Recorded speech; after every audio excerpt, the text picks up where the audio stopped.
आणि नाशिकमध्ये भाजप 5 वर्षात 4 महापौर देणार आहे। भाजप नाशिकमध्ये दर 1.25 वर्षाला नवीन महापौर देणार आहे। पहिल्या 1.25 वर्षासाठी हिमगौरी आडके महापौरपदी असतील।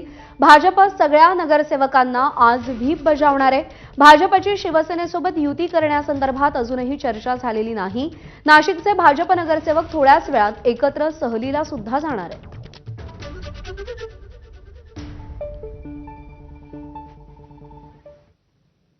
नाशिकचे भाजप शहराध्यक्ष सुनील केदार यांची नाराजी अखेर दूर करण्यात आली आहे। नाराजी नाट्यानंतर सुनील केदार यांनी एबीपी माझाशी बातचीत केली आहे। वरिष्ठ नेत्यांनी माझं समाधान केल्याचं सुनील केदार म्हणाले। राजकारणात सर्व गोष्टी मनासारख्या होत नाहीत असंही त्यांनी वक्तव्य केलंय। शहराचे अध्यक्ष सुनील केदार आपल्यासोबत आहेत। आजचं काय नियोजन आहे? उद्या महापौर उपमहापौर पदाची निवडणूक आहे आणि त्यामुळे सर्व नगरसेवकांनी एकत्र यावं। काही नवीन नगरसेवक निवडून आलेले ओळखी व्हाव्यात आणि थोडी माहिती व्हावी, त्यामुळे आम्ही त्यांना सर्वांना एकत्र आणणार आहोत आणि एक मीटिंग करणार आहोत त्यांच्याबरोबर। व्हीप कधी बजावलं जाईल? आत्ताच बजावलं जाणार आहे की उद्या निवडणुकीच्या आधी?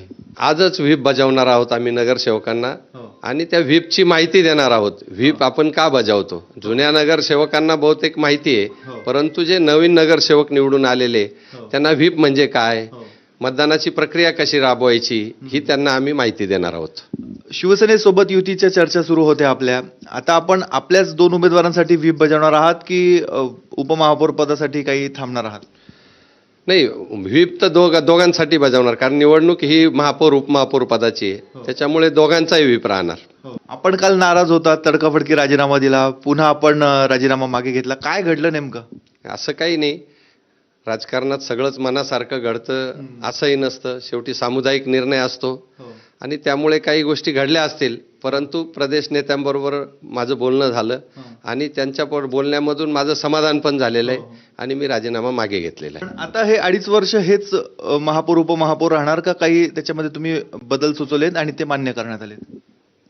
महापौर उपमहापौर पदाचा कार्यकाळ 1.25 वर्षाचा राहील असं अशी चर्चा झालेली आहे आणि त्यामुळे जे काही नाराज असतील ते 4 महापौर होतील, 4 उपमहापौर होतील, म्हणजे सर्वांना न्याय मिळेल आणि 1.25 वर्षाचा महापौर उपमहापौर पदाचा कार्यकाळ राहील अशी चर्चा झालेली। म्हणजे आता हिमगौरी आडके म्हणा किंवा मच्छिंद्र सानप हे फक्त 1.25 वर्षासाठी पुढचे महापौर उपमहापौर असतील?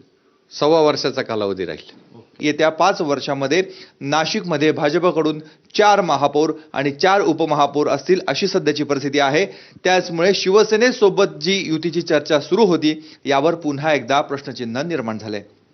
कॅमेरामन मंगेश सोनवणेसह मुकुल कुलकर्णी, एबीपी माझा, नाशिक। चंद्रपूर महापालिकेच्या गटनोंदणीचा